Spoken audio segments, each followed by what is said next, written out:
YouTube, how's it going? The GOAT House is back. After Super Bowl 54, the final game of the year, the Kansas City Chiefs are world champions, and we're here to talk about it. Wild game, and actually at one point, didn't really feel like a wild game. Felt like the opposing team, the San Francisco 49ers, had it wrapped up. We'll break it all down, give you my thoughts here.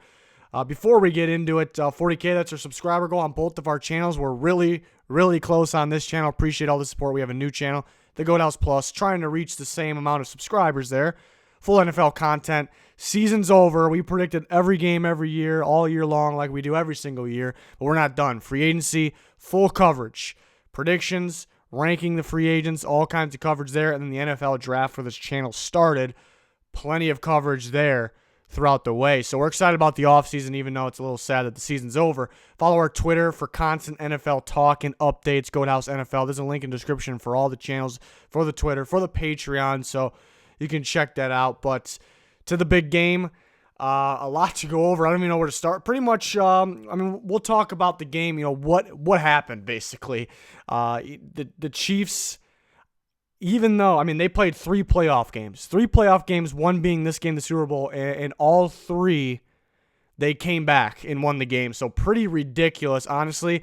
But even though there was never really doubt for the Chiefs, going into the season, going into the Super Bowl, I picked them before the year to win the Super Bowl. I picked them in this game. And then we've seen them come back against the Texans. We've seen them come back against the Titans. But still, even with that, you're at a point where it's 20-10, and we doubt. I think everybody doubted the Chiefs at one point. I know there's some probably fans that did not, but I doubted them myself. It felt just the way the game was going. It just felt like they may finish this game with 10 points. 10 points, maybe get a late score.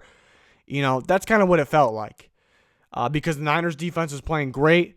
The Chiefs offense, Mahomes was struggling a little bit, but the Niners kind of had them right where they wanted them, make them throw. Defense is a guessing game. When you make a team throw, you're no longer guessing. You know what they're going to do.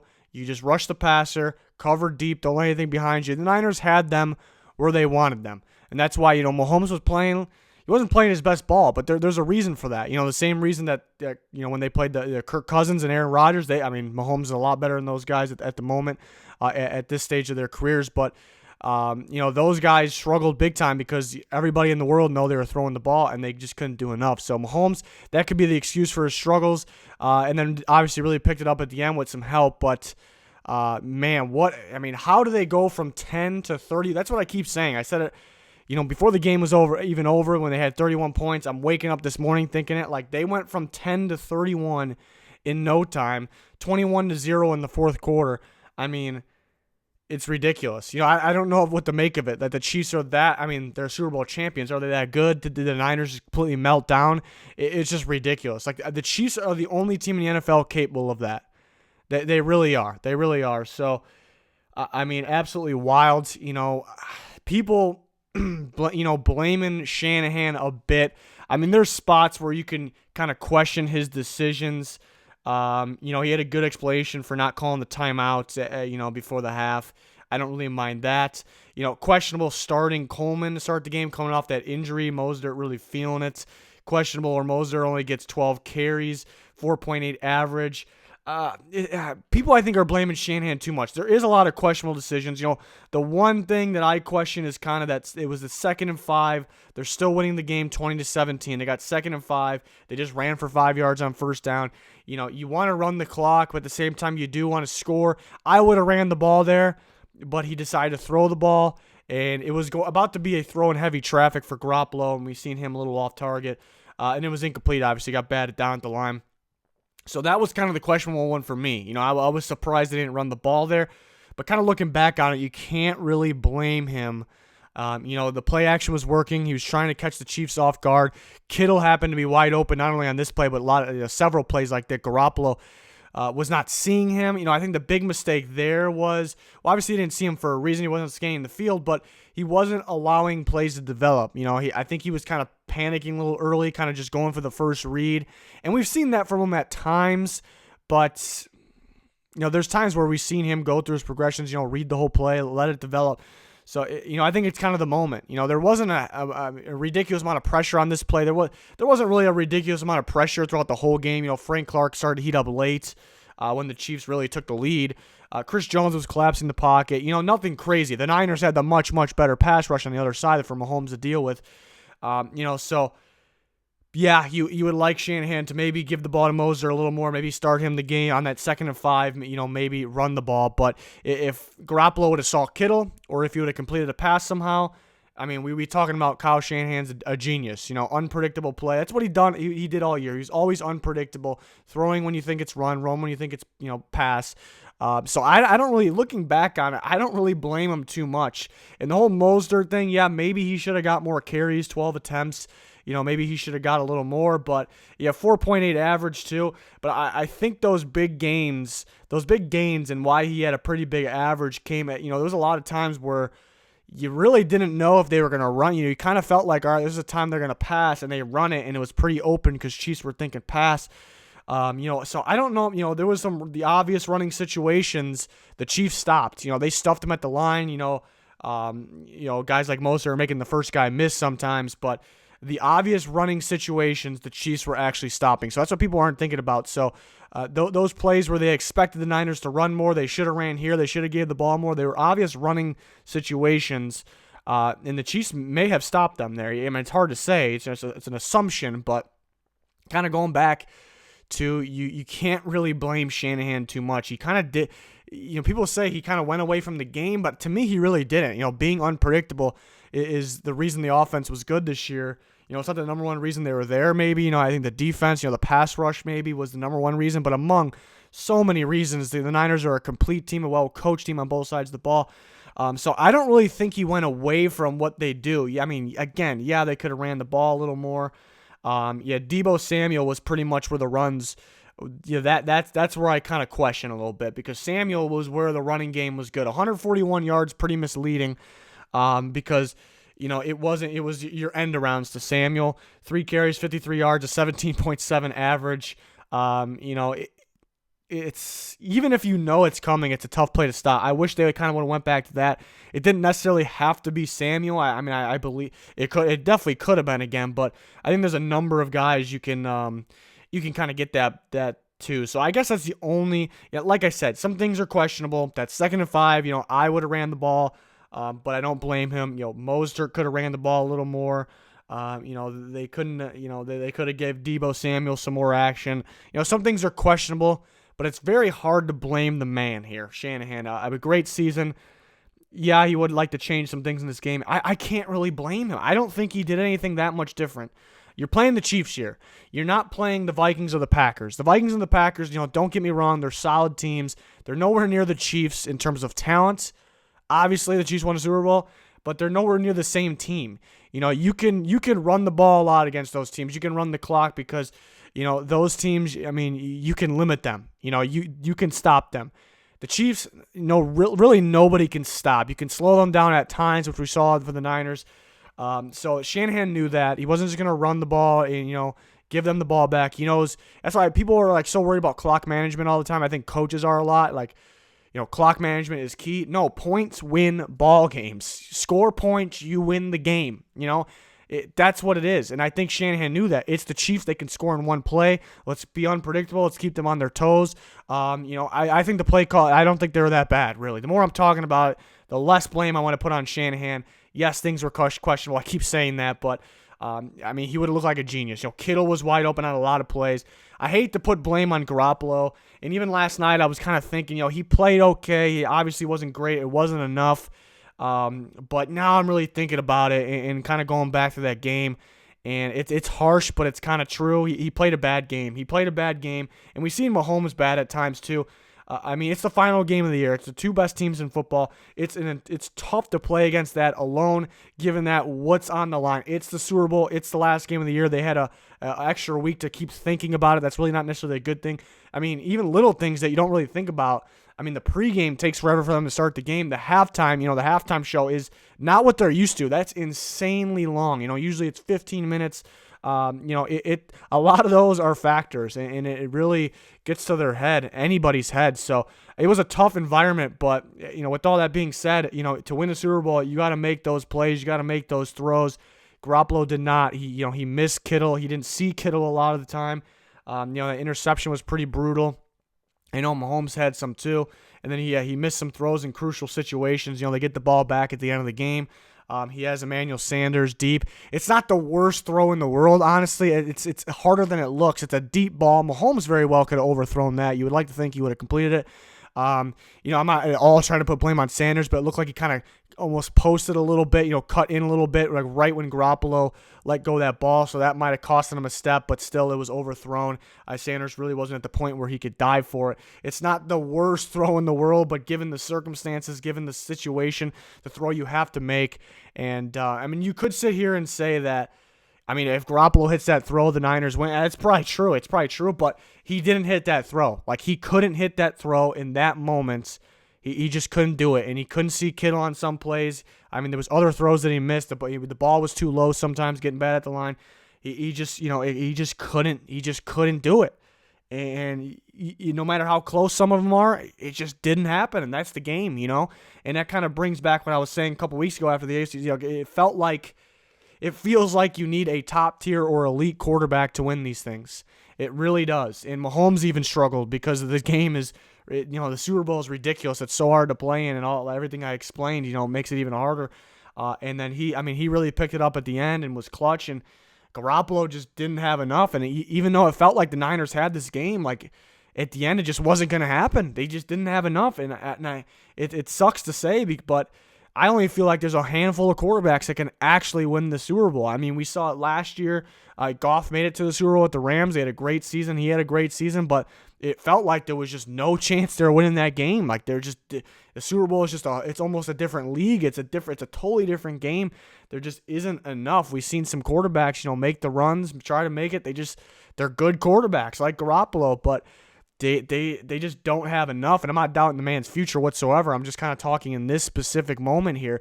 He just didn't have it. He missed some throws by, real close. He had some really good throws, but it just wasn't enough. And given, the rest of the team, the Niners pass rush was on against maybe an elite offensive line who didn't let the Titans even breathe on Patrick Mahomes.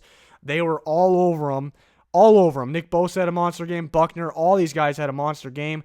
The secondary did a good job of not letting anything happen deep. They did an excellent job of keeping guys over the top, and then the pass rush kind of comes back into it. Didn't give them any time. Defense was outstanding. I know 21 points in the fourth quarter is not ideal, but you can't really put a whole bunch of blame on the defense. Yeah, there was some missed assignments. Missed just little things missed here and there. But you can't really put on the defense. The offense has got to put the game away. They got to score.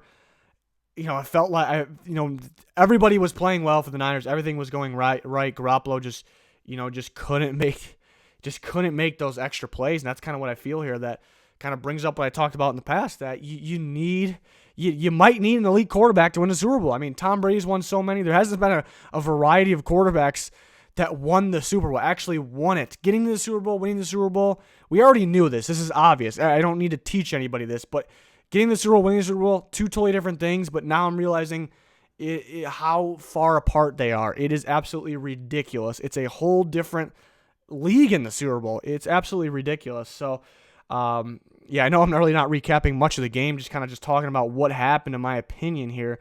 And that's, even though it felt like the Niners had this game wrapped up, at the same time, it feels like Garoppolo really never had a chance. It's harsh, but to me, it's true. And I'm not talking about the guy's future again, but it just felt like they just didn't have a chance. The Chiefs had everybody right where they wanted them. I don't know. That's just how I feel about this. The Niners had everything but elite quarterback play. They had good quarterback play. Maybe not in this game. I think it was below good. It just wasn't enough. He was sacked one time. Mahomes was pressured like crazy. Was sacked 4 times. Damian Williams had a monster game. Kind of had a feeling about that. He's a heck of a player. Felt like they kind of saved him from this moment. He had some minor injuries during the year. They were kind of using McCoy over him here and there. I didn't think that. I truly believe they didn't want to give anything away in the regular season. I truly believe that. Talk about the receiver. I mean, speed kills, and we knew that. We got the two fastest teams in football. The fastest team, to me, the fastest offense. Chiefs, fastest defense. Niners, by that I mean they're always flying to the ball, and I love that. I love the defense, but the speed won the game here on the receiver. Even Kelsey was almost too fast for these fast defenders, these fast linebackers, safeties. He was too fast at times. Really good out of his breaks. Tyreek Hill with maybe the play of the game, that 3rd and 15, that absolute bomb. Mahomes with the big time drop back because he had to, because the pressure was ridiculous. Throws off his back foot because he absolutely has to, and launches the ball. People won't realize how hard that throw is because he dropped way back. It was super far. He was off his back foot. It did hang up a little bit there, but not too many quarterbacks make that throw. Tyreek Hill makes the grab. What will go unnoticed is the actual route. They had guys over the top. He gave a great fake on the post and cut it to the corner. Had to come back to the ball a lot. Just quickness, speed, route running ability, genius, brilliant. People will talk about, he made the big play, but the selling of the route, the selling of the post, or maybe slightly inside the hashes there, that was the deciding factor there. So Tyreek Hill with the big play, the big route. Damian Williams, like I said, had a big game. Sammy Watkins, another guy that will go unnoticed in this game. He had 5 receptions, 6 targets, 5 receptions, 98 yards. It just seemed like, I want to go back and watch the tape. Maybe we can talk about that in a different video and break it down a little bit. But Sammy Watkins, from what I noticed watching the game live, he came up at the biggest moments. There was some third downs, even early in the game, at extended drives. 3rd and long, 2nd and long, whatever it may be, that big-time play where he beat Sherman. He had the huge plays. Tyreek Hill had the play of the game, the route of the game, 105 yards, led the team. But I thought Sammy Watkins had more impact moments, crucial moments. So a great game for him. Yeah, he beat Sherman. Just too much speed. We see Sherman all-pro year. Can be physical with anybody. But then you just see the example. You see it was just too much speed for them. And really the secondary did a good job, but they needed the pass rush to be in there every time. So that was kind of asking a lot. But the pass rush, it felt like, was almost in there every time because they got so many different guys that can do it. But yeah, a heck of a game there. On the defensive side, I thought Bashaud Breeland had a huge game, coming up and making huge tackles early. Got the interception. It was pretty much a free interception, but in the right places, the right time. You can see the guy was kind of fearless in this game. It's the last game of the year. He's ready to play. That's kind of one of the guys that you doubt a little bit. The corners of the Chiefs. And you got Kendall Fuller, too. Kind of playing in the back end a lot, with Tyrann Mathieu, Sorensen at times, made some big-time plays. Almost had an interception, but it was amazing pass deflection, towards the end of the game. Then that last interception he had, it wasn't a huge impact interception because it felt like the game was over anyways at that point, but that was literally one of the better interceptions I've ever seen in my life. I don't know how he caught that ball. Basically mossed the receiver. So he had a big game. Sorensen played, a lot better than people expect.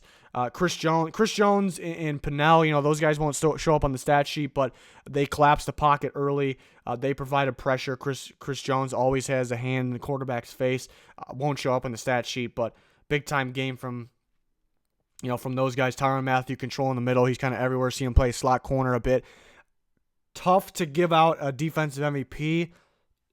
I'm gonna say, Chris Jones made such an impact, but I was thrilled and kind of pumped about Breeland's play. So I really like Breeland's play in this game. But that defense, coming from one of the worst in football to a top 10 defense, really. I thought, when the game's 24-20, I thought the Niners were going to drive the field and score, but the defense was just too much. It was too much. And Chiefs, that's the best team in football. They truly deserve this game. They truly deserve the win, even though it felt like the Niners had it at times. It just felt like the Chiefs were going to do this the whole way, even though maybe we doubted them within that game a little bit. It just felt like the better team's just going to come out on top. The Niners might be the more balanced team, the more complete team, but they just didn't have enough, and it kind of just shows how important the quarterback position was. But yeah, I kind of go backwards to the start of the game. Surprised that Tevin Coleman started. We kind of talked about that.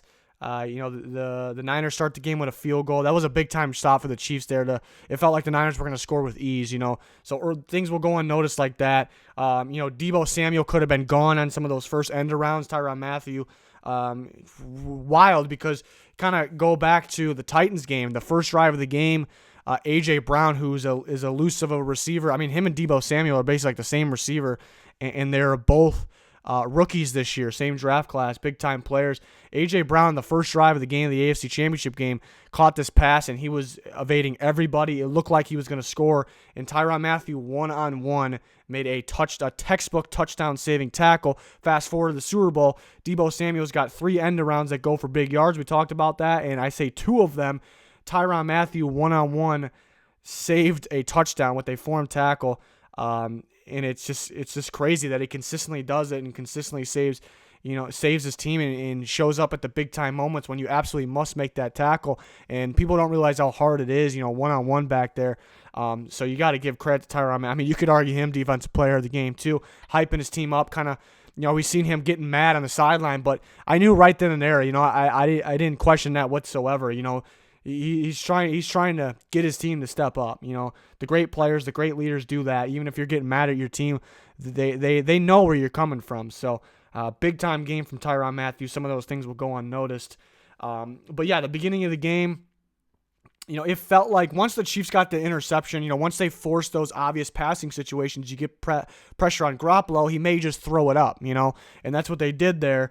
Breeland makes a nice stop before that, then gets the interception the next play. And then right then and there, it just felt like the Chiefs were going to take over here. It just felt like they had them right where they wanted them. They ended up getting a field goal.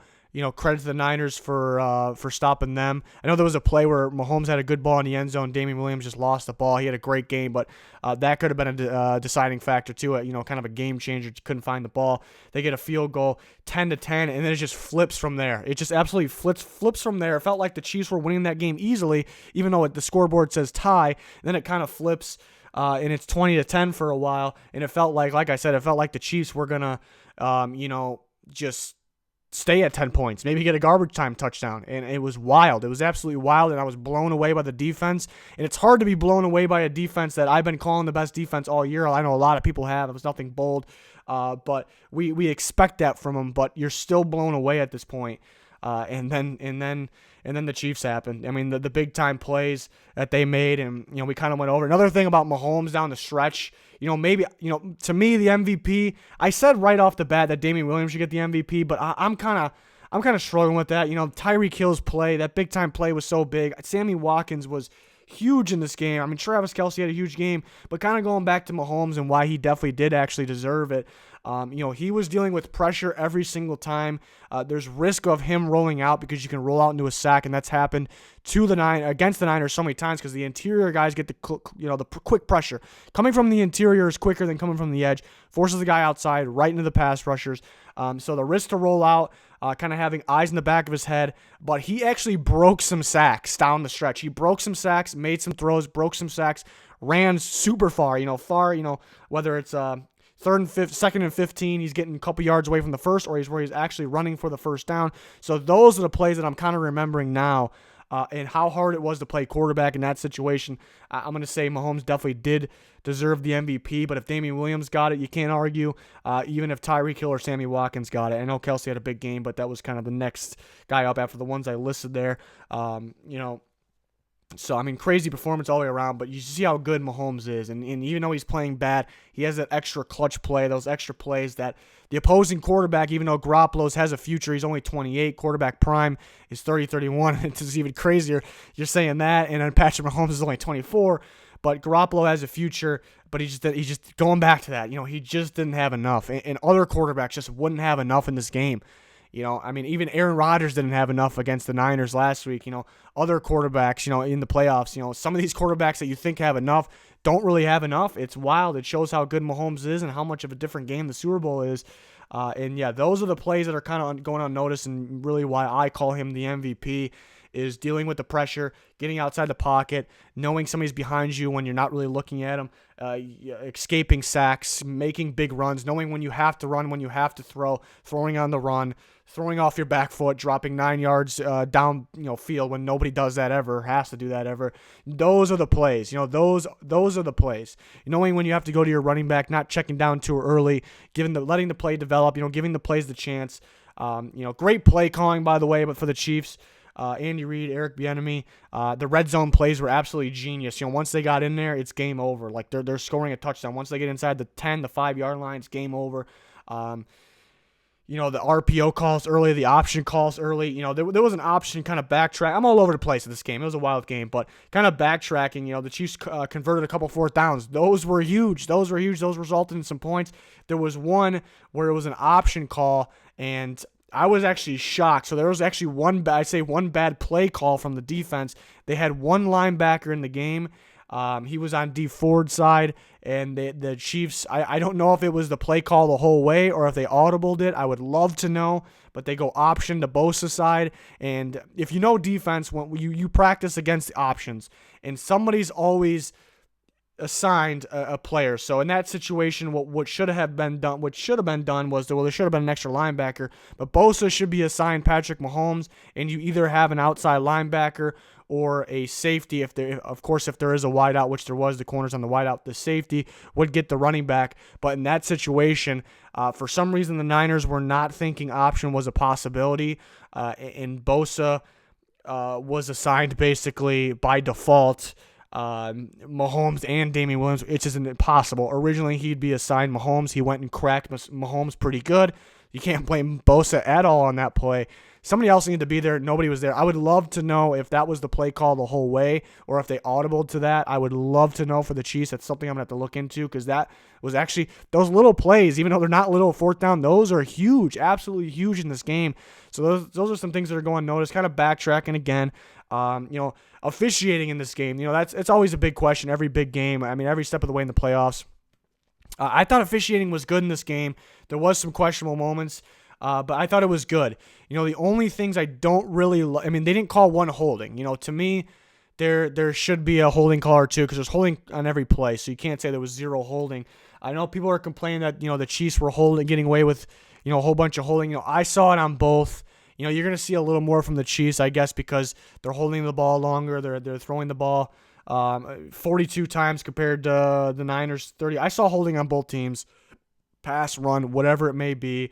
I just don't like that. One thing that there's zero holding calls, but I'm not going to complain about it too much. You let the boys play. That's what I love. I love football. I like letting them play. But there is one thing I may complain about a little bit here, is I'm going to complain about how different the regular season is from the playoffs, officiating-wise. The game, the play is, these guys are always going out and playing. The officiating is what is so much different, and I hate that. You're changing the game. You're basically, officiating could, even if it's good or bad officiating, it could decide one game, more than one game, but we'll say it could decide one game, and one game could decide who's in the playoffs where. We see other teams other teams to get in the playoffs, they need help from other teams. So it decides so much. So the regular season, those teams that made the playoffs were because of the regular season, the way, not because of how it was officiating, because they're good teams, but that goes into it. And then you completely change the game in the playoff. That's what I don't really like. So I wish they would cut down on the BS penalties in the regular season. That's kind of what I want. The Kittle pass interference, offensive pass interference, that was questionable to some people. I thought it was 100% the right call. 100% the right call. Why? I do think the NFL does a good job explaining all these too sometimes, in the playoffs mainly. He made contact twice for one. If it was just that first contact, if it was just that, nothing else, I would have hated it if they would have called it. And they didn't throw the flag at that point. But he makes contact again, but it's not really like the first one. It's not a quick, I'm going to put the hand out and put my hand on you. It's a long pause of a stiff arm, and it's not in slow motion. That's live play. You can see a long stiff arm, and you you're not holding him, but you're basically holding the defender away. You're giving him a 0% chance to make the play when he's in position to make the play. The defender also had no contact. People are saying that he hooked his arm a little bit. If you watch it again, Kittle actually hooks his arm, at the same time.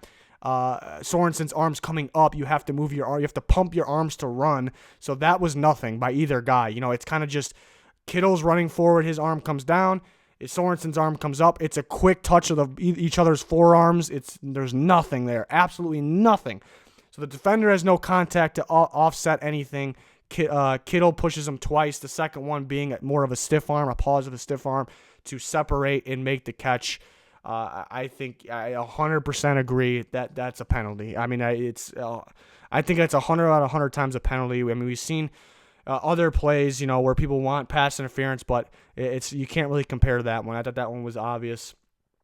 So I thought that was, a good call. People calling for holding on that 3rd and 15 to Tyreek Hill, a big play. I keep watching that one. They're never going to call holding on that. I know Bosa beats the tackle to the inside, and he kind of just blocks him from the side. Maybe he, you can't really see if he grabbed him or not. I didn't see any jersey grab. The only time they're going to call it, which they weren't really calling holding in this game, but the only time they're going to call it is if the offensive lineman's hands are out wide and you clearly see jersey. So they're not going to call that.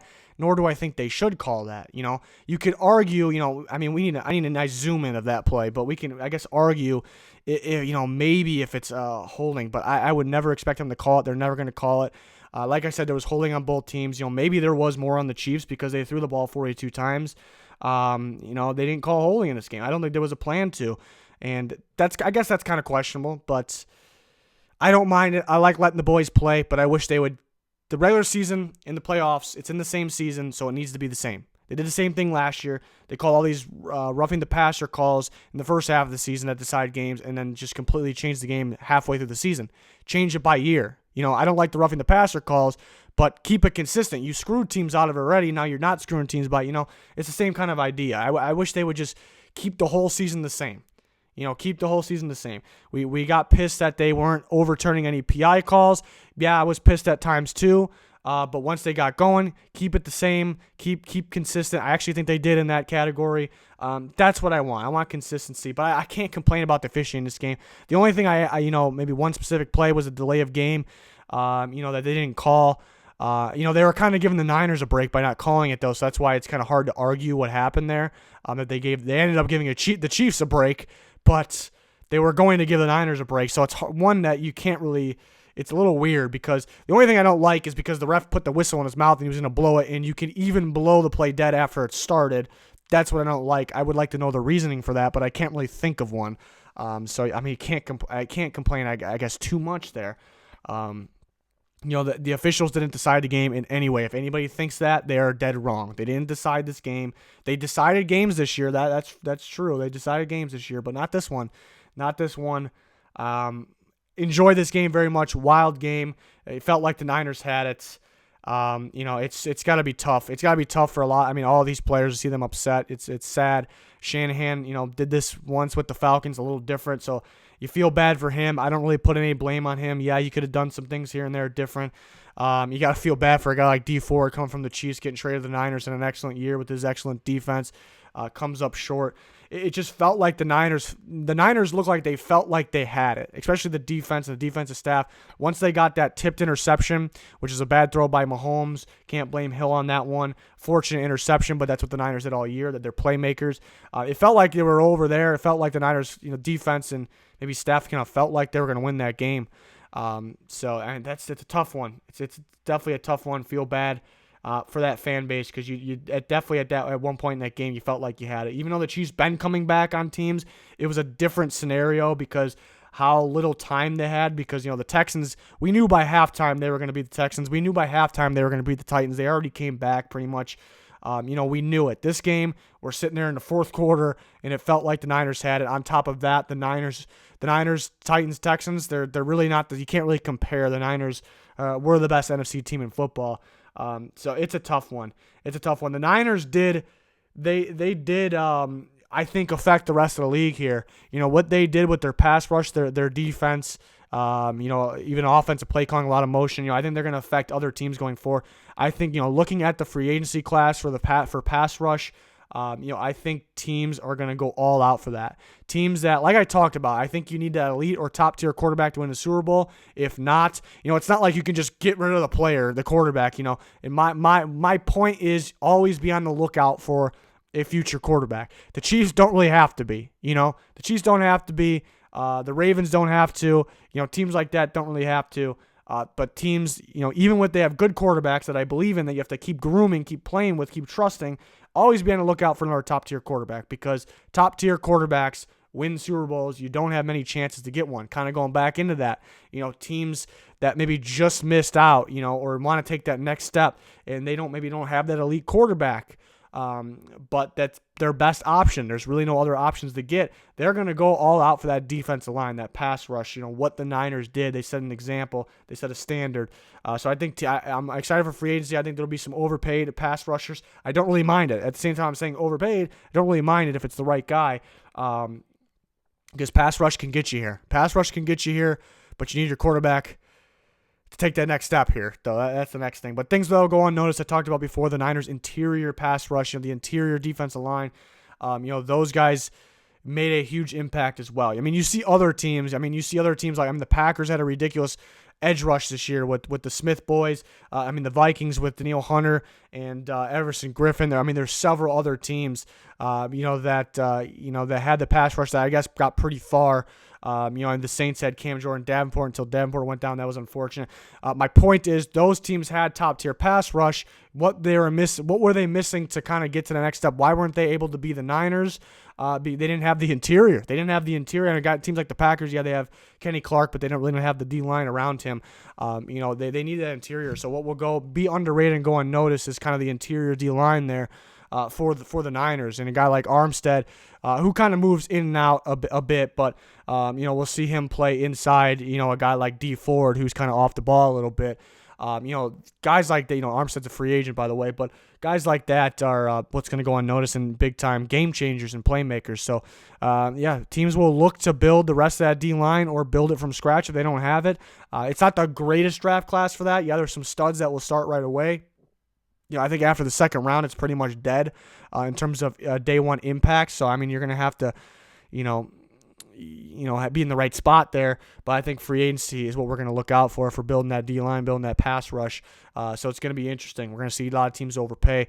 We're going to have you covered fully for free agency, all kind of coverage, previews, rankings, predictions for free agency. Love doing those videos every year. And then full NFL draft coverage as well. Got the Combine coming up. Very excited for that. We see speed kills. Everybody used to overreact from 40 times. Now you can't really overreact. I think the game film's a little more, if they're faster on game film, that's a little more important. But speed's killing in today's NFL. What teams will do this offseason, build that pass rush from the interior, from the outside, and get speed on both sides of the ball, get speed. But looking at this stacked receiver class, they're going to be looking for speed. So it's different time in the league here. Even cornerbacks, cornerbacks got to be able to run with, it used to be the physical corners were the best in football. Richard Sherman's a physical corner, a smart corner. He was one of the best in football this year, but came up short. He had a rough game. It's because speed kills. It's really what it is. So speed's pretty much everything these days. Going back, Richard Sherman does it. Kind of praised the Mahomes again. Sherman does a good job. There's limited corners in football that are able to read the receiver, the quarterback's eyes, the receiver, and the ball. It's hard. It's very hard to do. It's why it's one of the more harder positions. You see some corners just read the receiver, some just read the quarterback. They can't really do both. Sherman does a great job both, and still at times Mahomes with his eyes, he's the only guy with his eyes. He's kind of fooling Sherman. Sometimes you see Sherman kind of cut in because he's reading his eyes, and even when he reads his eyes correctly, Mahomes just has the velocity on the ball where it gets there before anybody in the planet at the cornerback position really could react. So it just shows how good Mahomes is. And, even though he had a rough game at times, he definitely deserved the MVP here. And it's something special. It's something special at 24 years old. The best player in football and will be for a long time. And the scary thing is the Chiefs could actually get better. They could actually get better in some spots. So this could be the team to beat for a long time, but the Niners definitely can get back. I think the Seahawks, if they didn't get beat up, they'd get back. And there's several other good teams, and it's more balanced than it ever was. And with a draft class and a free agency class like this, anybody can go from a non-playoff team to, depending what their team looks like, who their quarterback is, to maybe a Super Bowl contender. So that's the beauty of the league, the best sport in football. It's sad that was the last game, but Very excited for the offseason, all of our offseason coverage. Free agency, the combine's a great day. Free agency and the NFL draft feel like Christmas to me. I know maybe not for Chiefs, Christmas probably felt like yesterday for them, but 31 other teams, it's better luck next year. Free agency and the NFL draft, I cannot wait. We'll have you covered. Subscribe to both of our channels. We'd really appreciate it. There's a link in the description for the new one. Trying to reach that goal. Help us get there. Big things coming from the Goat House, trying to expand outside YouTube in the future. Follow our Twitter for any updates and always talking football, whether it's about the game, whether it's about free agency, coaching hires, the NFL draft, always talking football. Post some game film on there sometimes, draft film. So must follow. Link in the description in the comments for that. Appreciate everybody. Thank you for watching this video. Goodbye.